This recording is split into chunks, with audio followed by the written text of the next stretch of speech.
Cari amici di Crazy Motor Life, ben trovato ad un nuovo appuntamento post MotoGP con il nostro amico e pilota Roberto Rolfo. Ciao Robby! Ciao Giacomo, ciao a tutti. Inizio della tappa asiatica. Motegi, Giappone, cosa ha portato di nuovo? Beh, intanto il Giappone, come sempre, secondo me regala qualche sorpresa, perché in passato abbiamo visto delle gare anche condizionate parecchio dal meteo. In Giappone è un po' particolare nel periodo di ottobre. Io a Motegi ho corso diverse volte, ho corso sia a Suzuka che a Motegi e devo dire che da quando ho iniziato nel 1999 a correre proprio il motomondiale della 250 su questa pista, il meteo è sempre stato molto molto variabile e se ci ricordiamo negli scorsi anni, ma anche nel 2023 cosa è successo nella gara MotoGP con quell'interruzione proprio per il diluvio, il meteo può cambiare rapidamente, quindi c'è stata parecchia incertezza secondo me sia sulla giornata di sabato che su quella di domenica. Una pista che regala sorprese un po' per questo motivo, un po' perché la condizione è molto variabile, quindi se vogliamo non va a creare nuove sorprese perché ormai i piloti soprattutto nella MotoGP sono quelli a livello di ritmo, a livello di programmazione anche di qualifiche di gara, sono molto molto definiti i piloti che sappiamo che possono andare sul podio, però può giocare dei brutti scherzi soprattutto se si vuole esagerare. Io penso che in questo fine settimana di cose particolari ne abbiamo comunque viste tanto, parlando soprattutto della MotoGP. E prima di parlare dei piloti della MotoGP, sigla!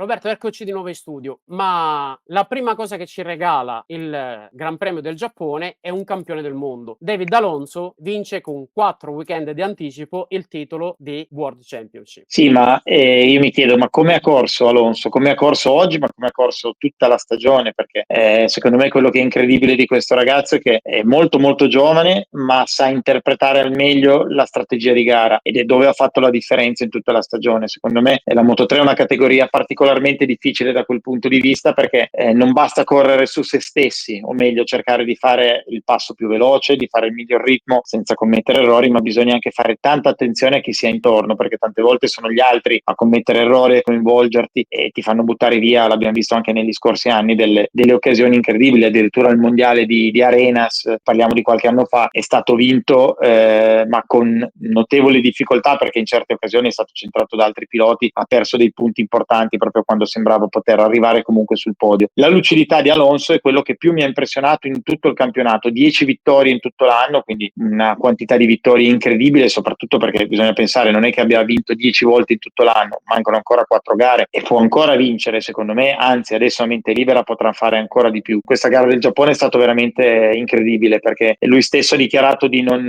averci creduto tanto inizialmente, infatti ho visto che stava perdendo comunque anche un secondo e mezzo in certi momenti dal gruppetto davanti, ma è stato una questione veramente di 2 o 3 giri massimo perché poi è riuscito a riunirsi al gruppo, a fare il suo ritmo, a trovare strada libera e quando lui ha la pista libera davanti riesce a fare le sue traiettorie che secondo me hanno un valore aggiunto rispetto a quelle degli altri e qui ha fatto la differenza ancora di più a livello di lucidità perché ha passato sempre, quasi sempre nella stessa curva tutti gli avversari nella curva a sinistra, nella parte alta del tracciato dove era davvero forte a livello di traiettoria ed è una curva che inganna perché ha ingannato anche nelle qualifiche Jorge Martin, quindi parliamo anche di categorie superiori come la MotoGP, una curva dove si tende a perdere molto l'anteriore e Alonso invece riusciva a passare tutti in quel punto, quindi vuol dire che il feeling con la moto è davvero incredibile, che lui ha una sicurezza interiore proprio molto molto elevata senza pensarci, perché quello che più colpisce di quel ragazzo è che nonostante sia molto giovane riesce ad essere lucido, riesce ad essere molto razionale quando serve, quando lo vedi poi senza casco in realtà scherza tanto col team, riesce ad unire molto la squadra, quindi è uno di quei campioni del mondo che fanno davvero piacere, tutti solitamente fanno piacere perché ovviamente è difficile arrivare ad un titolo, ma lui in particolar modo credo che abbia fatto una cosa veramente sopra le righe, come si dice. Ne abbiamo parlato tutto l'anno, sottolineando proprio la sua capacità di razionalizzare, a parte l'esordio e le prime gare in MotoGP, però la capacità di razionalizzare e cercare di portare a casa sempre il miglior risultato possibile. Questo fine settimana, pur avendo siglato il giro più veloce, Pedro Acosta spreca l'occasione. Guarda, di Pedro devo dire che mi ha stupito un po', perché la caduta di sabato ci poteva stare. Ci ha provato una sprint race, ci sono soltanto 12 giri a disposizione, passano molto in fretta, abbiamo un poco più di 20 minuti di gara, quindi l'unica soluzione con la gomma morbida dietro è andare via, provarci da subito. Quindi ha fatto bene a rischiarla, la caduta ci sta, è al primo anno, deve capire un po' il limite, soprattutto delle gomme Michelin davanti, perché quando ti mollano, non ti avvisano. Infatti quando gli è partita la gomma anteriore ha fatto una bella riga nera sull'asfalto, quasi a livello di un high side della gomma posteriore, vuol dire che ci stava dando coi freni in quel punto. La caduta di sabato ci sta, non ci sta assolutamente quella della domenica. Era messo molto bene, era secondo, non doveva cadere in quel punto. Dalle immagini si vede veramente molto bene che ha piegato veramente troppo veloce, ancora un po' troppa percorrenza, secondo me, quando si abbandona alla guida istintiva che ha come pilota campione, perché è stato campione in Moto3, campione in Moto2, secondo me ha quel qualcosa in più che quando come Marquez si abbandonano alla propria guida istintiva possono fare la differenza. Per il fatto che non conosce ancora bene la moto e la categoria, quando succede questo rischia l'errore. Ho già piegato troppo come avrebbe fatto con una Moto2, ma questa è una MotoGP, soprattutto nei primi giri della gara della domenica, quella lunga, quando si ha il pieno di benzina, il peso sull'anteriore troppo e la moto gli è partita davanti, un po' come era successo nella gara del sabato, però è stato ancora più evidente l'angolo di piega eccessivo, quindi ha sprecato una bella occasione, questo sì, perché gli bastava stare lì, secondo me poteva arrivare in zona podio o anche un quarto posto, per lui sarebbe stata una grande cosa oggi sicuramente. Visto che l'hai chiamata in causa, ne parliamo direttamente. Io non so tu, ma ho l'impressione che il focus di Marc Marquez sia già al titolo 2025. Sì, Marquez sta pensando assolutamente al Mondiale 2025, in che modo ci sta pensando?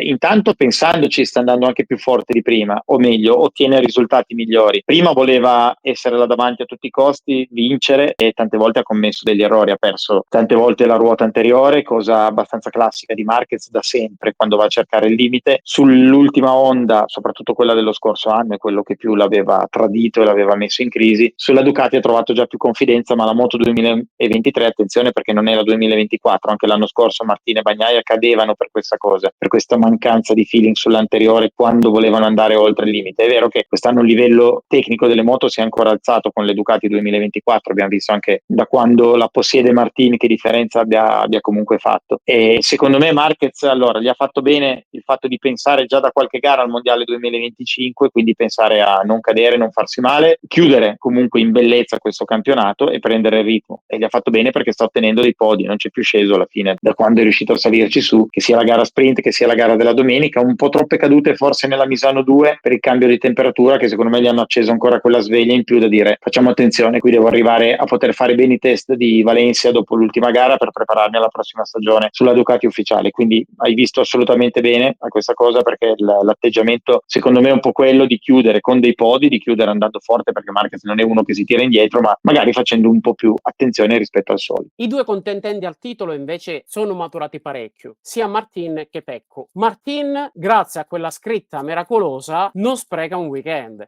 Quello gli ha fatto bene ed è dove hanno lavorato di più, soprattutto dopo lo scorso anno, dopo l'Indonesia posso dirti dello scorso anno, perché in quell'occasione aveva veramente buttato una gara che stava dominando completamente. Il focus è quello che è sempre mancato a Martin quando è arrivato nel momento decisivo, che sia di una gara sprint o di una gara dominicale. E il focus cosa vuol dire? Che ovviamente lui guida sul suo istinto, quindi guida ad un certo livello, va fortissimo, l'ho detto diverse volte anche nelle telecronache con l'RSI, che Martin può anche essere più veloce di Bagnaia in tante occasioni come pilota proprio, ma la velocità non è tutto, bisogna andare forte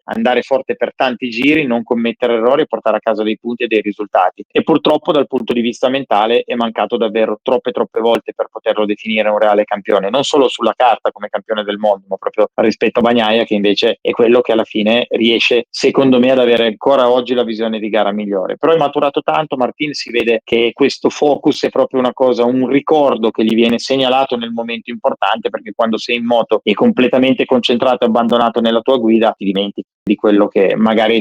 hai fatto come lavoro a casa per migliorare la situazione. Quindi importante che lo portino avanti anche nelle prossime 4 gare, tra l'altro con piste secondo me, soprattutto l'Australia, a lui molto favorevoli a livello di velocità. Pecco si conferma il campione razionale, quello che quando è in moto, anche se è al limite, riesce ad avere una visione di gara forse uno step in più rispetto a tutti gli altri. Prova ne è è la gara sprint del sabato, dove lui praticamente si fa mangiare un secondo in 3 giri, sapendo che se avesse tirato leggermente di più non finiva la gara per la benzina. Robby, questo che cosa ci fa capire di questo campione? Ma allora, intanto conosco bene quanto Ducati sia attenta nell'analisi di ogni cosa, quindi è sempre stato un team, addirittura quando ci correvo io nel 2005 a livello privato su una struttura esterna come quella di Dantin Pramac, ma ai tempi parliamo di Pramac al primo anno, quindi comunque è una struttura pionieristica se la paragoniamo a quella di oggi di Martin, proprio non c'era paragone, soprattutto il divario tra moto ufficiali e private era enorme, ma appoggiandoti comunque un ingegnere interno, che tra l'altro era Cristian Gabarrini, che oggi lavora appunto con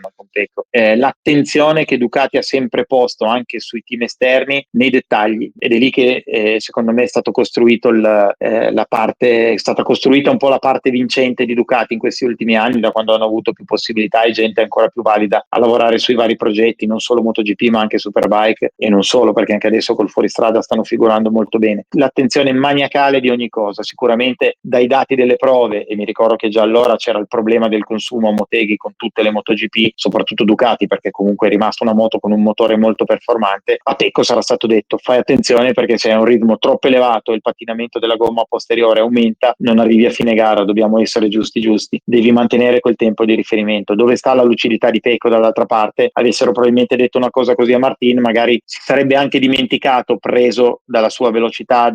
magari oggi meno perché è maturato molto, ma la differenza è proprio qui, che Pecco è sempre molto lucido e Bagnaia è proprio uno che riesce a capire sempre dov'è in qualsiasi momento della gara. Raramente l'ho visto fuori luogo. In prova invece tante volte l'ho visto magari perdersi, arrabbiarsi anche eccessivamente, creando nervosismo anche da parte della squadra e non arrivando poi magari ad una soluzione. Meno in questi ultimi anni, di più quando gli facevano provare delle novità quando non era assolutamente il caso durante le prove ufficiali magari di un Gran Premio, dove invece bisogna essere performanti. Però questa analisi è perfetta, perché è stato veramente bravo a ricordarsi di questa cosa segnalata sicuramente dai tecnici, a gestirla nel modo giusto. Quando parliamo di tecnici, ogni tanto ci scordiamo che ci sono degli ingegneri dietro che lavorano e sviluppano un progetto. Per la prima volta nella storia, a capo del progetto HRC ci sarà non un giapponese, ma ci sarà Romano Albesiano, che passa dall'Aprilia a capo progetto dell'HRC Honda. A parte essere un cambio epocale per la casa giapponese, cosa ci potremmo aspettare secondo te da questi passaggi che stanno avvenendo all'interno del paddock? Ma posso dire che sicuramente ci possiamo aspettare delle cose positive, perché il personaggio di Albesiano l'abbiamo visto quanto abbia influito positivamente lo sviluppo di Aprilia, sullo sviluppo di Aprilia, cioè ha influito veramente tanto sulle prestazioni non solo di sviluppo proprio del mezzo, ma anche di riorganizzazione di tutta la parte tecnica. Quindi posso solo aspettarmi del bene. Dall'altra parte mi chiedo: ma Honda è veramente disperata, perché non sa più dove cercare un qualcuno che la tolga dai fastidi, dalle problematiche, perché addirittura in passato pensare che Honda si potesse affidare comunque ad parliamo anche di un tecnico italiano a tutti gli effetti, perché poi la cosa è molto più ampia, ovviamente parliamo di tutto, di quella che è la riorganizzazione proprio di una struttura, però non l'avrebbe mai fatto ai miei tempi o anche più recentemente. Oggi la debolezza di Honda è notevole, non sa più dove appoggiarsi, e mi fa piacere sinceramente che vada a ricercare in persone così qualificate e valide come Albesiano una soluzione, quello sicuramente. Quindi mi aspetto una crescita decisamente più rapida, perché purtroppo ai giapponesi è sempre mancata quella, soprattutto ad Honda, quella rapidità nello stravolgere una situazione negativa. Poi quando arrivano sono i più competitivi del mondo, però fanno fatica ad uscire veramente dalle situazioni negative. Ci vuole un europeo, ci vuole in questo caso un italiano che possa fare la differenza, secondo me. In World Superbike abbiamo visto che hanno iniziato ad avvicinarsi parecchio, ma di Honda e di tutto quello che sarà la MotoGP e la World Superbike ne parleremo in un altro post World Superbike e post MotoGP, sempre con Roberto Rolfo e con gli altri ospiti di Crazy Motor Live. Ciao Robby! Ciao Giacomo, a prestissimo allora, alla prossima. Ciao a tutti.